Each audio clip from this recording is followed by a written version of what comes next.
And there is. There he is. There he is. Here first, and if we can't, we'll get him on the phone. How are we, sir? But we can. Oh yeah. How are we, Nick? All well? Yeah, good. Good. Nice to see you. Looking fit and well. I don't know about that, but Nick, first question. Obviously, you've been, not most people have asked you this, but just tell everyone how stressful this has been for you and the rest of the committee with what's been going on. I don't think anybody can imagine how many man hours we spent on this. I think, a lot of people, particularly on social media, they put their own thoughts first, and they just think that we've made a decision out of the top of our heads. Well, we haven't. We've spent hours and hours in considering, in board meetings, video conferences.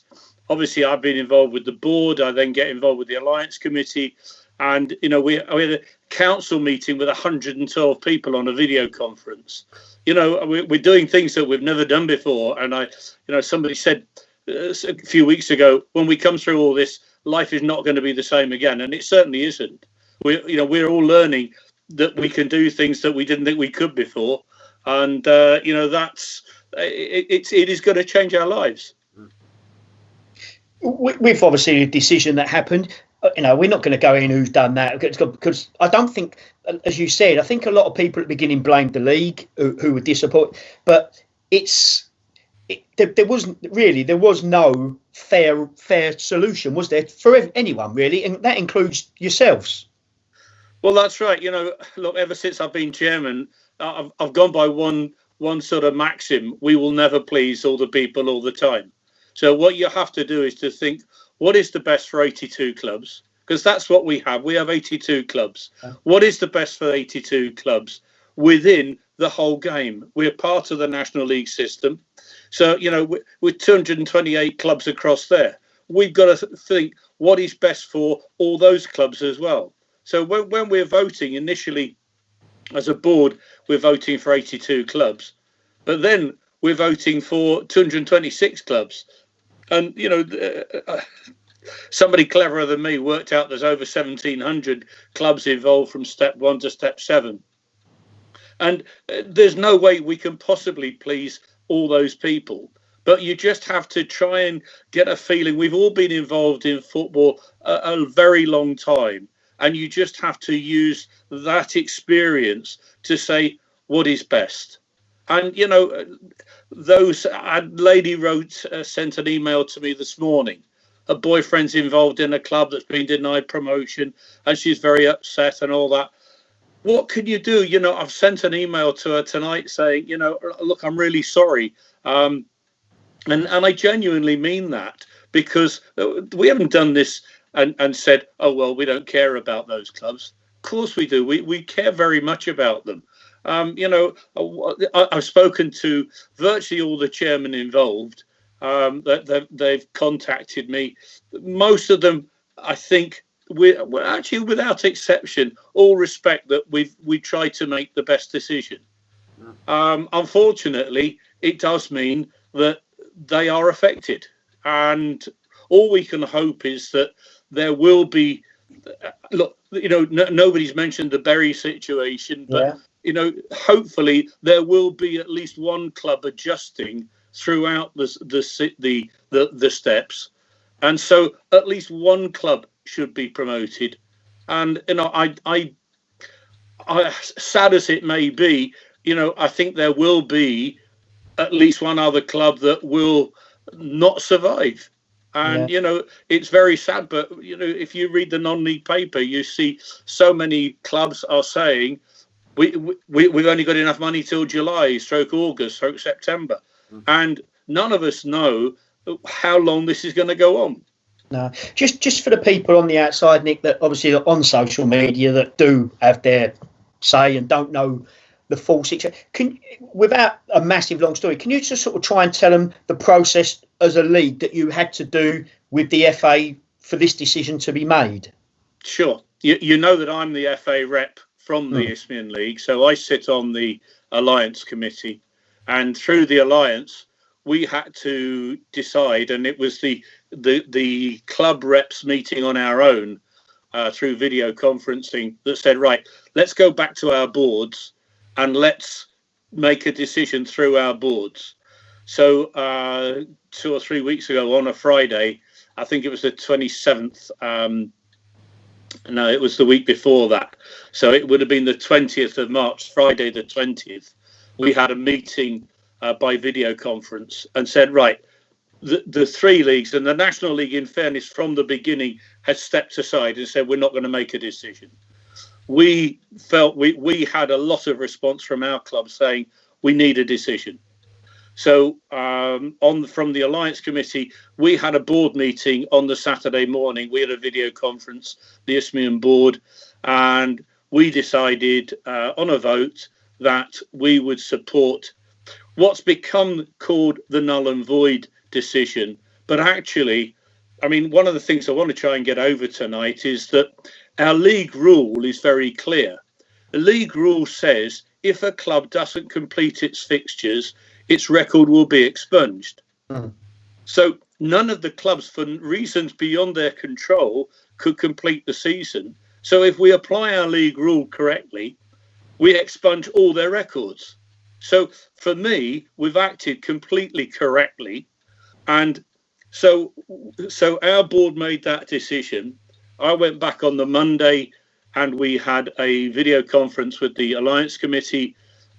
We then went to the Leagues Committee. We met with the representatives of the Leagues Committee on the Tuesday, made the decision that was then ratified and issued by the FA on the Thursday, the 26th. We then went through the process. We went, and I've been keeping my board informed. We've been having board meetings every few days, particularly when there's something to report or to decide. We've called another video meeting. And we then had to go to the full committee of the Alliance before going to the full FA Council. So it's gone through a vast process. And whilst we haven't consulted with every one of the 82 clubs, we have gone across a very broad cross section of the clubs. I've got 8 club representatives on my board. Yeah. So, it is, we've all tried to have as big a representation as we can. Just obviously, we've got a few questions coming in, Nick. You might see them. Obviously, George Pope's just gone, and this question was going to ask you. Obviously, Italy have cancelled season at all levels. Why haven't the FA done it at this country? Could this be a problem for you with the National League if they carry on, or they do a points per game, or whatever? Do you think that could become an issue? Well, we've made our decision. So, it's not for me to comment on other leagues, but as I understand it from reading the non-league paper yesterday, the National League are putting it to their clubs to decide. Yeah. It's up to their clubs to decide what they wish to do. And, I hope they'll respect, well, I'm sure they will respect the majority. That's what democracy is about. I don't think it will cause a problem. If the National League vote to complete their season, well, that's what they decide to do. What we do know is that we've agreed our decision is that there won't be any promotion, therefore there can't be any relegation from step 2. Yeah, that's correct. Yeah. Do the FA guide you though, Nick, or do they basically say, well, it's just down to your own leagues to sort out? What sort of help do they give you? Well, look, let's make it clear. The FA is the clubs. Yeah. The executive are extremely good. The executive are there to run football. We, as the council representatives, are the ones that do the work. They work with us. We all work together. It's a tremendous partnership on the Alliance. We have Lawrence Jones, Matt Edkins, James Earl, David Newton comes in. Everybody joins us from time to time. Jack Pearce, as our chairman, has done a fantastic job over the last few weeks. He really has stepped up to the plate, gone well beyond his remit as chairman, and we all work together. It's a partnership there. So it's not Lawrence or Matt or anyone saying, I think you should do this. They say, what do you want to do? We will put it into effect. Yeah. So it genuinely is the decision of the leagues. We've had a couple of questions in from gentleman who was actually on the show last week, and I think you've answered some of these actually in what you've said so far, Nick. But I'll ask them anyway. What's written down here? A gentleman called Peter Val from Worthing. He said, first question you put on here. I think this was to do with what Ollie Bayliss had put on Twitter during the week. I don't know if you'd seen it. He just put, can you ask why the end of the sponsorship impacted the decision? And then he also put on here, what will be put in the rules for deciding future seasons if games aren't completed? And he's just put, could you ask him, please? Well, I think you've answered that by. Well, yeah, exactly. I mean, Dave, the rule's already there. If clubs don't complete their season, we expunge the record. I mean, this all goes back. When in my early days as secretary, Epping Town failed to complete the season, and we expunged their record. I think they had 2 games to go. Haybridge Swifts never let me forgive it. Mick Gibson, a lovely fella. He never lets me forget. Epping Town, we expunged the record, and they didn't get promoted that year. I think that was 88 or something like that. So, we've always done it. It's in the rules. It's embodied in the rules. So we don't need to do anything else. As to the way the sponsorship impacted on it, as I had said, some people have said on social media, that the two are linked. They're certainly not. I think people need to understand Better Victor is an enormous organisation. They have to go through various committee structures themselves. They had to go through a process to decide whether or not they were going to exercise their break option. So their procedure started in around about the February time, when I think, if we go back to February, we were all happy. Well, apart from losing some matches through bad pitches, everybody was relatively content. So it didn't. What it impacted and where, because I knew it and obviously shared it with my board, we knew that we may not have the money that we thought we would have. So that is something that was important in terms of, if we continue this season, whenever it may be that we can start, ignoring all other factors about registrations, about whether players would have moved on, whether the club, if we go to August, whether VCD have got the same players as they had in February, whenever March when it stopped, ignoring all those other things, we wouldn't have the money to present for this season and next, unless we get another sponsor. Obviously, we're hopeful that we do get another sponsor, but it's very trying times, very difficult times. And I don't think there's a queue of people waiting in line to say, let me give you large oceans of money. I know I'd had a lovely text from somebody over the weekend saying, I've got a few friends, I'll see what I can do. Tremendous. We need all the friends we can get at the moment. Has Theo spoke to him again? No, but help. Yeah. Nick, obviously, I don't know. I'll read the question out. I've never heard this, but Billy Wood's just gone. Dave don't mind. He's gone. Hi, Nick. Would love to get an idea from you. How come the Southern League and Northern Premier League both wanted points per games, but were convinced by the Isthmian to null and void? Is that true? No, it's not.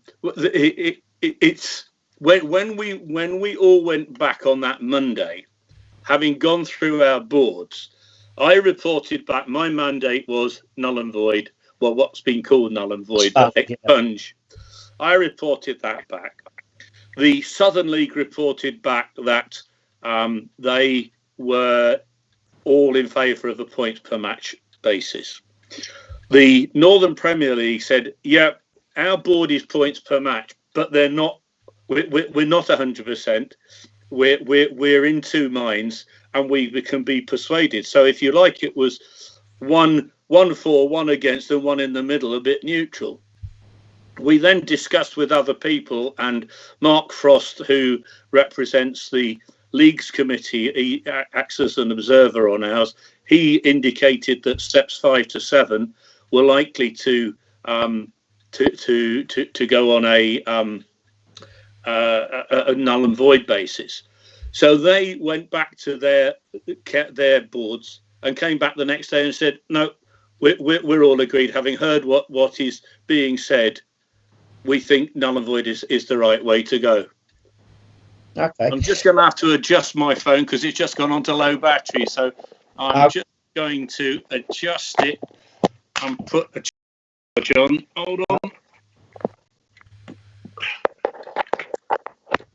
There we go. So we just lost your camera, Nick. That was all. I think you hit your camera. All right, I'm going back on any moment. Yeah, no worries. There we go. There you go. Cool, there he is.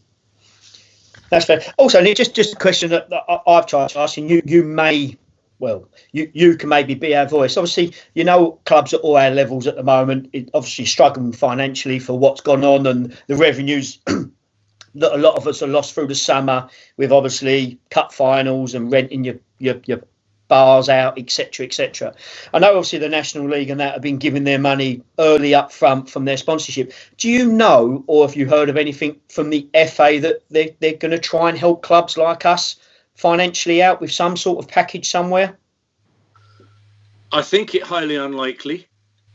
What we're trying to do is we're trying to represent. I mean, remember, the league is a not-for-profit organisation, so is the FA. So there are no vast oceans swilling around saying, here, let's open this account and give you loads of money. What we're trying to do is make representations to the to the government to see if we can get help through government. I mean, there are various schemes that have come out from the government. One of the things that we've done is that we've sent out a guidance to the clubs. You know, we've had what's been a daily coronavirus update, which we've circulated to all our clubs. The FA have been very, very good in relation to setting out what there is available in, like, the business rate relief and things like that, and telling clubs what to do and how to do it. There's been a guide on furloughing. There's all those things that is there. So the best help we can give is to make sure that our clubs have the armoury that know what is there and how to do it, because that's the big fear. You know, within my own practice, we've had to furlough some staff, and we didn't know what to do and how to do it and everything else. But the help is there. You know, there's ACAS, there's all sorts of help that's being given, and the FA is doing that for our clubs. Okay, but obviously, you know, I know you're saying that the things like the grants you can get, the 25,000, you know, there's a lot of problems with the forms being online, etc. And everyone's saying, and I know it's really easy, but you know, when you look at the Premier League with all the money giving it out, and you, I think the thing that hit home, or I think hurt, when you heard on Sky Sports is that, oh yeah, they're giving the pot of money to the National League, and it just stops dead. It stops at the National League, and you sit there and think, well, what about the rest of us? Well, I think, first of all, the national, as I understand it, and I don't know for a fact, but as I understand it, the money that is going to the National League is the parachute payment that's being made early. Yeah, that's it's correct. Not further grant. No. It is purely the money that the clubs that had gone from the EFL to the National League, who were due parachute payments, were going to get them early. So it's not actually a fund that is being made available to the 68 clubs of the National League. It's only to those entitled to it. So I think that's one thing to make clear to start with. The other thing is, you know, the three leagues at step 3 and 4, we met with the Premier League a few years ago. We asked them if we could set up a benevolent fund, a charity foundation, as the National League do, and they basically said to us, well, we work on a 3-year basis, and we're 2 years into it, so you'll need to come back in 12 months' time. And we said, well, is it worthwhile? And the guy said, well, I can't say to you it's not, but it will be extremely difficult. So we didn't bother, because we just felt, well, you know, it does take a great deal of effort on our behalf to make these presentations. And if they're not interested in helping steps 3 and 4, well, let's not just, you know, let's not waste our time. Let's do what we can ourselves. And that's where, from that, has been built the fact that the steps 3 and 4 are working together. You know, we built a strategy together. It's been explained. It's been accepted by the FA Council as the Alliance Committee strategy, which embodies what we're doing at steps 3 and 4. And, you know, it's really important, 226 clubs with another 20 to come on board when we get the 8th division at step 4. You know, that gives us huge collective bargaining power. Yeah. What about, obviously, you know, people, you must have been asked this 200 times, when's the season starting, what we're doing. I was saying, I don't know if you've listened to some of the show. Have you sort of got plan A, plan B, plan C, if it starts then, or maybe then, or you just like all us, like up in the air, looking at the TV every 5 o'clock on Sky for the bulletin, wondering what's happening? Well, we're like everybody else. I mean, I can tell you we had a board video conference this week that Kelly said, well, we'll start everything in readiness for next season. And I said, well, no, let's not, because we could be wasting our time. We could be sending out forms that clubs fill in and send back that we then have to junk and send it out again because we've got to do something else. We don't know when next season is going to start. We don't know if there's going to be a next season. Yeah. You know, people have been saying to me, October, maybe November. Well, I sincerely hope that it'll be before then, because I think we'll all lose all our impetus for the game. But if it is then you know, we've got to decide what sort of a season can we have.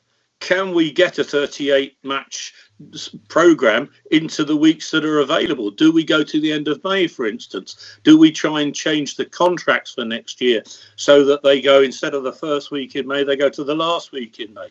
There's so many decisions that have to be made that then have to be ratified through the FA Council and sometimes through stakeholders, because where we're changing regulations, it actually has to go through stakeholders. You know, the AGM is supposed to be in May. It may not be held then. We've already cancelled our AGM for the league. We don't know when we're going to hold that, because we don't know when we can vote on a constitution. So just for people that obviously on so there is no way that you could sit there and go, right, in July, say we'll get, you know, things move on. Oh, we can start in August. You know, 4 weeks is too short to turn anything around for a league basis.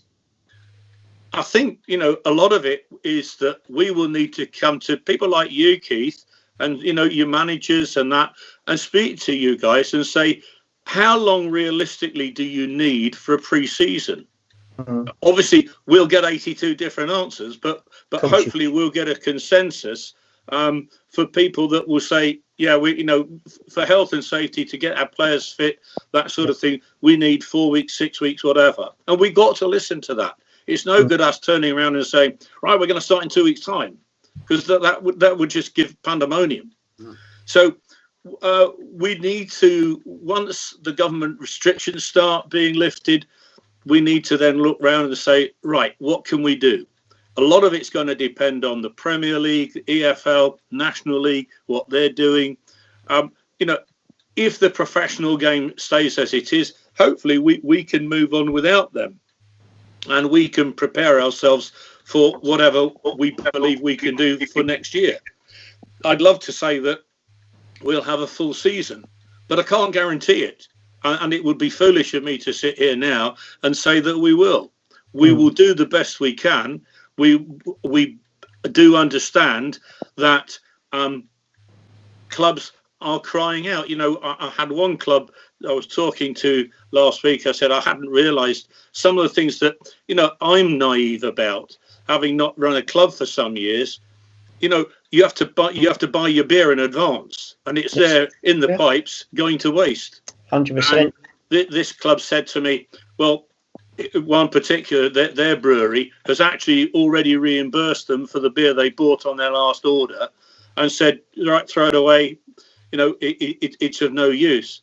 And that's a tremendous thing. You know, I hadn't realised that the breweries were going to do that. Now, if all the breweries are doing that, that's a big help to our clubs.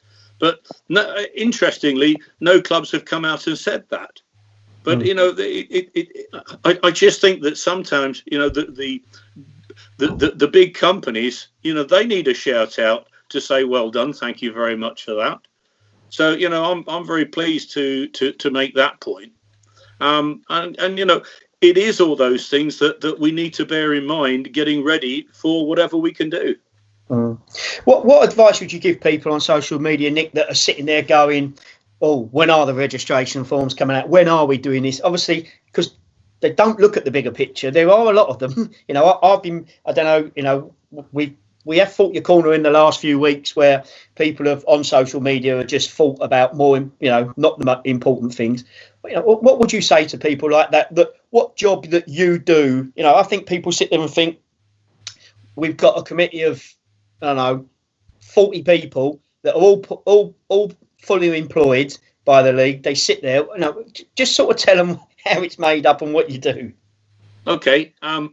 First of all, our board is 12 people.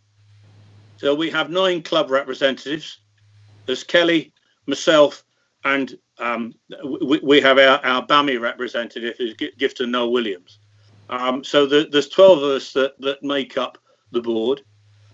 We have one vacancy that we haven't been able to fill for a club representative. We're looking to fill that for next season. And I hope that with all this work that there will be a lot of people who put their hands up and to say, yes, I want to do it. But up till now, it's actually been quite difficult to fill that last one. With that representative, just so people are listening, does it have to be someone does it have to be a secretary or someone from a club? Where the club is a limited company, it has to be a director. Mm-hmm. And where it is a members club, it has to be a member of the management committee. Because what we want people on there who are the decision makers in their clubs. We haven't put on a supporters representative or things like that. We want decision makers. We want the people who have got the experience, who are actually at the coalface, as they say. Yeah. So that's the 12 people. Kelly is obviously our full-time chief executive, mm-hmm. and she has 3 members of staff working for her, who all they don't all work full-time. They work magnificent hours during the season, and they're a fantastic team. We're really very, very lucky. But that's how the league runs. Kelly and I speak on a very regular basis. We've been using Zoom, we've been using Teams, mm-hmm. we've been using all sorts, and we speak more and more. She'll read. I mean, we've got a call booked for 10:30 tomorrow morning because she said on Friday, I need to catch up, and she's given me an agenda. So I've been able to work on it over the weekend, and that's how it works. How have you all kept yourself, Nick, sort of from not exploding, but obviously you've all got quite a lot of stick because, as you said before, you can't please everybody. It's not like me moaning at referees and that's just referees. You moan at referees, do you, Keith? Not anymore. Oh, excellent. What? Because there's no dates? Somebody actually has asked. When you come and watch me, was I moaning at the ref this year? No, you weren't. No, because you knew I was there. Someone's actually has asked a question, and they've asked every week, and it is Ollie from obviously Kingstonian, and he's put: Have the FA been in contact? Oh, sorry. Have the FA been in contact with referees? It might not have been. There might have been Craig, as it goes. Did they speak? Have they spoke to a ref? Because obviously that's another major part of when we go back. You're on about players being fit and etc. But I can't see many referees sort of having the time or the worry to keep themselves in obviously match sharpness either. When we have our video conferences, as I said to you, David Newton and all those sitting on it, Peter from the referees were sitting in on our major one, so we were able to get the referee's view as well. Yeah, I can promise you, every facet has been considered, because we also had to view, if we retained the season, how were we going to have referees? You know, if we kept going 226 clubs plus steps 5 and 6, if everybody wanted to run the game through June and July, one of the burning questions was, would we have referees? Yeah. And Peter was honest and said, well, I can't guarantee it. You know, do we know whether people will be on holiday? You know, wasn't even that. Are they well? Well, absolutely, but you know, people will have holidays booked, I'm sure, for June and July. First of all, will they be able to go on them? If so, will they be fit? How long do those referees need to actually get back into match fitness? Are we going to have fitness tests before we restart it? You know, there are a lot of things that have to be considered. So Ollie's quite right to bring that up, or Craig, if it was. You know, that they are relevant questions. They have been considered. You know, we've all been involved in football quite a long time, and you know, we have thought of these things.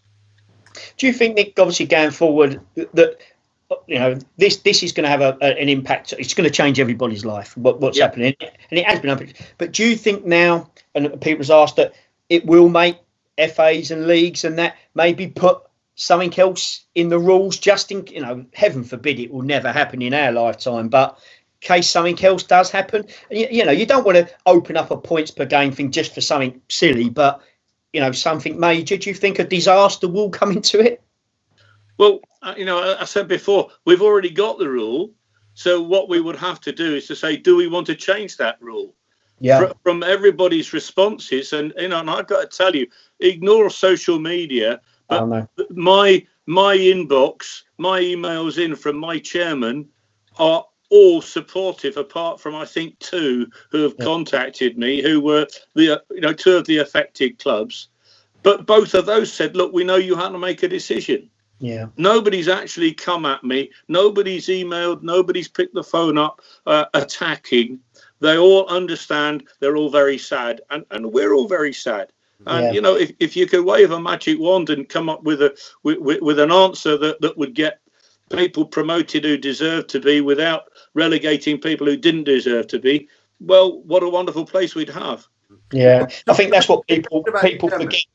Sorry, okay, talking about chairman, I'm not too sure where this question relates to or whatever, but talking, one of the chairmen, Stuart Fitchie from Herne Bay's, just asked the question. He said, how can any blame be put on clubs re the Bet Victor mess? So I don't know what that's about, if I'm honest, but where that's...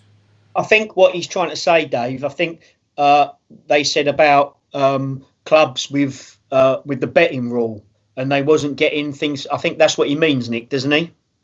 I think when we announced the sponsorship 12 months ago or 10 months ago, not everyone was ecstatic. Mm-hmm. It has to be said that, you know, there were some clubs, a couple in particular, who basically said, we're not going to do this. We're not going to support it. And that was before they heard all the information. You know, that was, we're not going to have boards around our ground. No, we're not asking you. We're not going to put patches on our shirts. We're not asking you. You know, so it has to be said that we did not have 100% support for that. I think, in fairness to Herne Bay, that there are things to be said privately to clubs, not on social media, not on this program. You know, where we do have to actually say, for the future, what do you want to do? Let's suppose we get, and I don't know, let's go back to Servo Warm. You know, Servo Warm was one of the first sponsors when I became league secretary. So somebody objects to having heating gas boilers supporting us. You know, are we going to make a decision that will bind all 82 clubs? If we say everybody's got to install a gas boiler does everybody have to install a gas boiler, or can somebody say, I object to gas, I want electricity, I want an electric boiler, it doesn't go through server wall. You know, and I think that's really what the question's about. And I don't know what the answer is. That does need consultation of the clubs. That does need, you know, all our 82 clubs to be very honest about it. And what do we do if a club says, I'm not going to? Can we expel them? Should we expel them? I don't know. Well, I think most clubs at the moment, Nick, would, you know, I think need the sponsorship. So unless it's something major, but you know, you can't please everybody, whatever you do. And I think we've noticed that within the last month. You know, it is one of them things. I think if we could switch off Twitter, it would be helpful. Twitter's helpful for some things, but not in it. And to be fair, I think without social media at the moment, I think we'd all be absolutely going nuts. So it has helped in that way. And like you said, you know, especially Kelly just about knew how to plug her microwave in. Now she can go on Zoom and everything else. It's, you know, she's turning into a proper IT person. So I think we all are. She was talking to her microwave last week. She was. Well, like I said, it's been tough for you. Right. I think, you know, we have, I think last week we had 11 people on our video, no, 12 people on our video call. We had 11 on video, and just one joining by telephone. And we've said, right, well, we'll sort you out for the next call. So we will have, you know, all 12 on video. You know, it's so much nicer to be able to see the person, to actually gauge whether they're being honest or not. You know, that's one of the things when people want face-to-face meetings. Why do they want it? They actually do want to see you. They do want to gauge whether you're being honest or not. What I think is that I think we'll have more video calls once we get back to whatever normal is. Yeah. You know, one of the things that's, you know, I've been saying for some time that we should have more calls like this, conference calls that we called them, that were just telephone calls. And my board were not in favour of that. But, you know, we're all going to have to cut our cloth going forward. And our board meetings, you know, we meet 11 times a year. The cost of that is really quite high because we hire a venue and, you know, we pay our directors travelling costs. We don't pay them an attendance allowance, but we do pay their travelling. But if we can do video conferencing, we can save that, and we can save £300 to £400 a meeting. So, you know, make that by 10. That's £3,000. Well, that's really important with our budgets, and I think that's where clubs will gain for the future. I think everybody's seeing the benefits and how to cut our costs. So, you know, it is a very good thing that we've been forced into this. People who previously said, "Oh, I can't work that. What Zoom? I don't know how to do it." I mean, if in fairness, Dave said to me, "Can we join by Skype?" I said, "Oh, I don't know how to do that." But we did it. We got it sorted. Here I am. You know, that's what we do. If where there's a will, there's a way. Well, I'll be honest with you. I think from tonight, there's two things I've learned. You know, from tonight talking to Nick.